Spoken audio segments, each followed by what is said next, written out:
തെരഞ്ഞെടുപ്പ് ഫലപ്രഖ്യാപനത്തിന് പിന്നാലെ ഡൽഹിയിൽ തിരക്കിട്ട സർക്കാർ രൂപീകരണ ചർച്ചകൾ. ഒറ്റയ്ക്ക് ഭൂരിപക്ഷം ഇല്ലെങ്കിലും സർക്കാർ രൂപീകരിക്കാമെന്ന പ്രതീക്ഷയിലാണ് BJP നീക്കം. ആ വേഗത്തിലാക്കിയിട്ടുണ്ട്. പ്രധാനമന്ത്രിയുടെ അധ്യക്ഷതയിൽ ഇന്ന് NDA യോഗം ചേരും. യോഗത്തിന് ശേഷം നേതാക്കൾ രാഷ്ട്രപതിയെ കണ്ടേക്കും. ഈ ആഴ്ച തന്നെ സത്യപ്രതിജ്ഞ ഉണ്ടാകുമെന്നാണ് സൂചന. അതേസമയം NDAക്കൊപ്പം ഉറച്ചു നിൽക്കുമെന്ന് TDP നേതാവ് ചന്ദ്രബാബു നായിഡു വ്യക്തമാക്കി. ഇന്നത്തെ NDA യോഗത്തിൽ പങ്കെടുക്കുമെന്ന് നായിഡു അറിയിച്ചു. ബീഹാർ മുഖ്യമന്ത്രി നിതീഷ് കുമാറും യോഗത്തിനെത്തും. നായിഡുവും നിതീഷും BJPയുമായി നടത്തുന്ന വിലപേശൽ സർക്കാർ രൂപീകരണത്തിൽ നിർണായകമാകും. ഡൽഹിയിലേക്കുള്ള യാത്രയിൽ നിതീഷ് കുമാറും RJD നേതാവ് തേജസ്വി യാദവും ഒരേ വിമാനത്തിൽ എത്തിയതും കൗതുകമായി. I am also experienced. I have seen so many political changes in this country. We are in NDA. I am going for NDA meeting. In course of time, anything we'll report to you. Thank you. അതേസമയം രണ്ടാം മോദി സർക്കാരിന്റെ അവസാന മന്ത്രിസഭാ യോഗത്തിന് മുന്നോടിയായി BJPയുടെ മുതിർന്ന നേതാക്കൾ കൂടിക്കാഴ്ച നടത്തുകയാണ്. പ്രധാനമന്ത്രി നരേന്ദ്രമോദിയുടെ വസതിയിലാണ് ചർച്ച. അമിത്ഷാ, രാജ്നാഥ് സിംഗ് തുടങ്ങിയവർ ചർച്ചയിൽ പങ്കെടുക്കുന്നുണ്ട്. ഏറ്റവും പുതിയ വിവരങ്ങൾ രാധാകൃഷ്ണൻ ഡൽഹിയിൽ നൽകും. ഡൽഹിയിലെ BJP NDA ചർച്ചകളുടെ ഒരു പൊതു സ്വഭാവം എന്താണ്? സർക്കാർ രൂപീകരണം BJPക്ക് സാധ്യമാകുമെങ്കിലും ഇത്തവണ കടമ്പകളേറെയുണ്ട്. അതൊക്കെ കടന്ന് ഒരു സുസ്ഥിര സർക്കാർ രൂപീകരിക്കാൻ കഴിയുമെന്ന പ്രതീക്ഷയാണോ BJP നേതൃത്വം പങ്കുവയ്ക്കുന്നത്? വിജയൻ, തീർച്ചയായിട്ടും അങ്ങനെയാണ്. നമ്മൾ ഇന്ന് രാവിലെ മുതൽ തന്നെ സംസാരിക്കുന്ന BJP നേതാക്കളെല്ലാം പങ്കുവയ്ക്കുന്ന ആശയം അതാണ്. നിലവിൽ ഏതെങ്കിലും വിധത്തിലുള്ള ഒരു പ്രശ്നം ഇപ്പോഴത്തെ സാഹചര്യത്തിൽ സർക്കാർ രൂപീകരിക്കുന്നതിൽ തങ്ങൾക്കില്ല എന്ന് അവർ അവകാശപ്പെടുന്നു. ഇതിനു വേണ്ടിയിട്ടുള്ള ഉറപ്പ് ഘടകകക്ഷികളിൽ നിന്ന് ലഭിച്ചു എന്നുള്ളതാണ് BJP നേതൃത്വം വ്യക്തമാക്കുന്നത്. മാത്രമല്ല, ചില പ്രാദേശിക പാർട്ടികൾ പിന്തുണ നൽകാം എന്ന വിധത്തിൽ ഉള്ള നിലപാടും സ്വീകരിച്ചിട്ടുണ്ട്. അതടക്കമുള്ള കാര്യങ്ങൾ BJPയെ സംബന്ധിച്ച് വളരെ കൃത്യമായിട്ട് സർക്കാർ രൂപീകരിക്കാനും മുന്നോട്ട് പോകാനും കരുത്തു നൽകുന്നതാണ് എന്നാണ് അവർ അവകാശപ്പെടുന്നത്. പ്രധാനമന്ത്രി നരേന്ദ്രമോദിയുടെ വസതിയിൽ ഇപ്പോൾ മുതിർന്ന നേതാക്കന്മാരുടെ യോഗം നേരത്തെ വിജയൻ സൂചിപ്പിച്ചതുപോലെ നടന്നുകൊണ്ടിരിക്കുകയാണ്. അതിന് തുടർച്ചയായിട്ട് രണ്ടാം നരേന്ദ്രമോദി സർക്കാരിൻ്റെ അവസാന മന്ത്രിസഭാ യോഗം അത് ചേരും. ആ യോഗത്തിൽ രാജിയടക്കമുള്ള തീരുമാനങ്ങൾ ഉണ്ടാകും.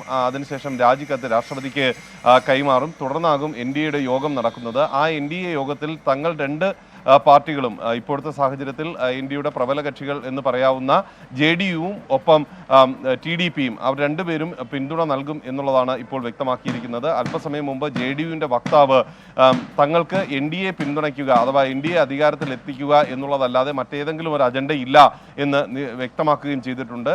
മാത്രമല്ല, ഈ പിന്തുണ കത്ത് ഇന്ന് തന്നെ കൈമാറുമെന്നും അവർ അറിയിക്കുകയും ചെയ്തിട്ടുണ്ട്. ഈ ഒരു സാഹചര്യത്തിൽ ഒരുപക്ഷെ ഇപ്പോഴത്തെ ഏതെങ്കിലും വിധത്തിലുള്ള ഒരു അനിശ്ചിതത്വം എന്നുള്ളത് ഒഴിയുന്നു എന്നാണ് നമുക്ക് പറയാനായി സാധിക്കുക. വൈകിട്ട് നടക്കുന്ന യോഗം NDA യോഗം നിർണായകമാകും. ഈ ഒരു ഫ്ലൈറ്റിലാണ് രണ്ടുപേരും വന്നതെങ്കിലും ഏതെങ്കിലും വിധത്തിലുള്ള ഒരു രാഷ്ട്രീയ പ്രാധാന്യം അതിനില്ല എന്നാണ് ഇപ്പോൾ JDU ഔദ്യോഗികമായിട്ട് തന്നെ അറിയിച്ചിരിക്കുന്നത്. തേജസ്വി യാദവ് എന്നാൽ നേരത്തെ ഈ യാത്രയ്ക്ക് മുമ്പ് വ്യക്തമാക്കിയത് രാഷ്ട്രീയ കാര്യങ്ങളെക്കുറിച്ച് ചർച്ച ചെയ്യാൻ തങ്ങൾ ഇരുവരും സമയം മാറ്റിവെക്കും എന്നുള്ളതാണ് അദ്ദേഹം പറഞ്ഞിരുന്നത്. ഒപ്പം നരേന്ദ്രമോദി സർക്കാരിനെ അധികാരത്തിൽ നിന്ന് മാറ്റി നിർത്താൻ ആവശ്യമായിട്ടുള്ള എല്ലാ നടപടികളും സ്വീകരിക്കുമെന്നും തേജസ്വി യാദവ് പറഞ്ഞിരുന്നു. അതിനുശേഷമാണ് രണ്ടുപേരും പട്നയിൽ നിന്ന് ഡൽഹിയിലേക്കുള്ള വിസ്താര വിമാനത്തിൽ സ്ഥാനം പിടിച്ചത്. അല്പസമയത്തിനകം രണ്ട് നേതാക്കളും ഡൽഹിയിൽ എത്തുന്നുണ്ട്. തേജസ്വി യാദവ് പങ്കെടുക്കുന്നത് ഇന്ത്യ മുന്നണിയുടെ യോഗത്തിലാണ്. അതേസമയം നിതീഷ് കുമാർ NDAയുടെ യോഗത്തിലും പങ്കെടുക്കും. പ്രധാനമന്ത്രിയുടെ വസതിയിൽ നടക്കുന്ന യോഗത്തിൽ ഇതുവരെയുള്ള രാഷ്ട്രീയ സാഹചര്യങ്ങളെ സംബന്ധിച്ചിട്ടുള്ള വിലയിരുത്തൽ ഉണ്ടാകുമെന്നാണ് അറിയാൻ സാധിക്കുന്നത്. പുതിയ സർക്കാർ രൂപീകരിക്കുന്നതുമായി ബന്ധപ്പെട്ടിട്ടുള്ള വിഷയങ്ങൾ, സർക്കാരിന്റെ ഘടന, ചന്ദ്രബാബു നായിഡുവിന്റെയും നിതീഷ് കുമാറിന്റെയും ഒക്കെ വിലപേശൽ എത്രത്തോളം ഉണ്ടാവും, ഏതറ്റം വരെ ഉണ്ടാവും? കാരണം 240 എന്ന നിലയാണ് BJPക്കുള്ളത്. സ്വാഭാവികമായും കേവല ഭൂരിപക്ഷത്തിന് സീറ്റുകൾ അവർക്ക് ഇനി കിട്ടാൻ സാധ്യതയില്ലാത്തതുകൊണ്ട്, BJPക്ക് ഇല്ലാത്തതുകൊണ്ട് ഈ വിലപേശലിന് വഴങ്ങേണ്ടി വരും. പ്രധാനപ്പെട്ട വകുപ്പുകൾ വിട്ടുകൊടുക്കേണ്ടി വരും, മറ്റു പദവികൾ വിട്ടുകൊടുക്കേണ്ടി വരും. അത്തരമൊരു വിലപേശൽ ബാർഗൈനിങ് പവർ കൂടുതലാണ് നായിഡുവിനും നിതീഷിനും. അതിന് BJP വഴങ്ങുന്ന സാഹചര്യം ഉണ്ടായാൽ ഏതറ്റം വരെ പോകും, ഏതൊക്കെ വകുപ്പുകൾ അടക്കം? ഇപ്പോൾ റെയിൽവേ വേണമെന്ന് നിതീഷും പാസ്വാന്റെ പാർട്ടിയും അവിടെ പറഞ്ഞതും RJDയും പറഞ്ഞതായി, രാംവിലാസ് പാസ്വാന്റെ മകൻ്റെ ചിരാഗ് പാസ്വാന്റെ പാർട്ടിയും പറഞ്ഞതായി റിപ്പോർട്ടുകൾ വരുന്നുണ്ട്. അപ്പോൾ പ്രധാനപ്പെട്ട വകുപ്പുകളൊക്കെ കൊടുക്കേണ്ടി വരും. അത് BJPയെ സംബന്ധിച്ച് അലോസരം ഉണ്ടാക്കുന്നതായിരിക്കുമല്ലോ.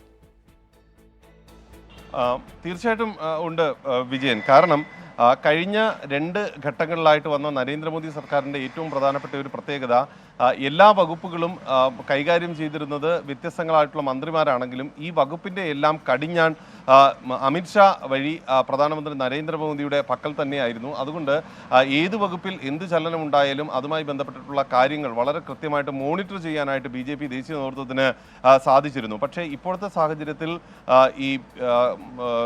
ഇപ്പോൾ ബീഹാറിൽ നിന്നുള്ള ആവശ്യം, നിതീഷ് കുമാറിൻ്റെ ആവശ്യം അടക്കം പരിഗണിക്കുമ്പോൾ ആ വിധത്തിലുള്ള ഒരു നീക്കത്തിന് അല്ലെങ്കിൽ ആ വിധത്തിലുള്ള ഒരു സാഹചര്യത്തിന് ഇനി BJPക്ക് അവസരം ഉണ്ടാകില്ല എന്നുള്ളതാണ്. ഈ റെയിൽവേ അടക്കമുള്ള പ്രധാനപ്പെട്ട വകുപ്പുകൾ വിട്ടു നൽകുന്നത് വിവിധങ്ങളായിട്ടുള്ള ആക്ഷേപങ്ങൾക്ക് വഴിതെളിക്കുന്ന ഒരു സാഹചര്യവുമാണ് ഉള്ളത്. നിലവിൽ BJP തീരുമാനിച്ചിരിക്കുന്നത് പ്രധാനപ്പെട്ട വകുപ്പുകൾ ധനകാര്യം, പ്രതിരോധം, ആഭ്യന്തരം അടക്കമുള്ള വകുപ്പുകൾ ഏതെങ്കിലും വിധത്തിൽ ഘടകകക്ഷികൾക്ക് നൽകില്ല എന്നുള്ളതാണ്. സ്പീക്കർ പദവിയുടെ കാര്യത്തിലും BJPയുടെ പ്രതിനിധി തന്നെയായിരിക്കും സ്പീക്കർ എന്നൊരു നിലപാടും സ്വീകരിച്ചിട്ടുണ്ട്. അത് ഇനി വരുന്ന ഉഭയകക്ഷി ചർച്ചകളിലായിരിക്കും ഇത് സംബന്ധിച്ചിട്ടുള്ള കൂടുതൽ കാര്യങ്ങളിൽ വ്യക്തതയുണ്ടാകുക. മാത്രമല്ല മറ്റ് സ്ഥാനമാനങ്ങൾ സംബന്ധിച്ചും മുൻപ് വിജയൻ അറിയാവുന്നതുപോലെ കഴിഞ്ഞ മന്ത്രിസഭയുടെ കാലത്ത് 2 കേന്ദ്ര ക്യാബിനറ്റ് പദവി ആവശ്യപ്പെട്ടതുകൊണ്ട് JDUവിന് ഈ ക്യാബിനറ്റ് പദവി നൽകാതിരുന്ന അടക്കമുള്ള ഒരു സാഹചര്യങ്ങളൊക്കെ മുൻപ് ഉണ്ടായിരുന്നതാണ്. പക്ഷേ അതിൽ നിന്നെല്ലാം വ്യത്യസ്തമായിട്ട് ഇപ്പോൾ അവർ ചോദിക്കുന്നത് നൽകേണ്ടി വരും എന്നൊരു ബോധ്യം BJPയെ സംബന്ധിച്ചുണ്ട്. എന്നാൽ ആ വിലപേശൽ